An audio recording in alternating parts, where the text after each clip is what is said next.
నీకు ఎలాగో కృతజ్ఞతలు చెప్పాలో నాకు తోచుటలేదు. నా కృతజ్ఞతకు గుర్తుగా ఈ ఆకుపచ్చ డ్రెస్ను నీకిచ్చుచున్నాను. దీనిని చూచినప్పుడెల్లా నన్ను జ్ఞాపకము చేసుకొనుము. ఈ చక్కటి పూలగంపను చేసిన మీ తండ్రి గారికి నా వందనములు తెలుపు. మేరీ, ఇది ఏమిటి?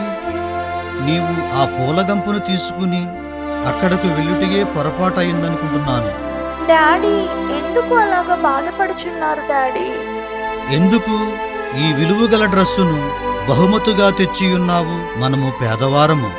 నీకు ఆ విలువగల డ్రస్సుల పట్ల ఆశ కలిగిన ఎడల ఏమి చేసేది?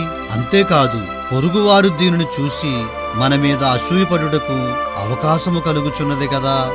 మేరీ, ఎప్పుడునూ బట్టలు, నగలు, వస్తువుల మీద ఆశ పెట్టుకొనవద్దు. బైబిలు చెప్పు నిజమైన అక్షయ అలంకారములను మరువవద్దు.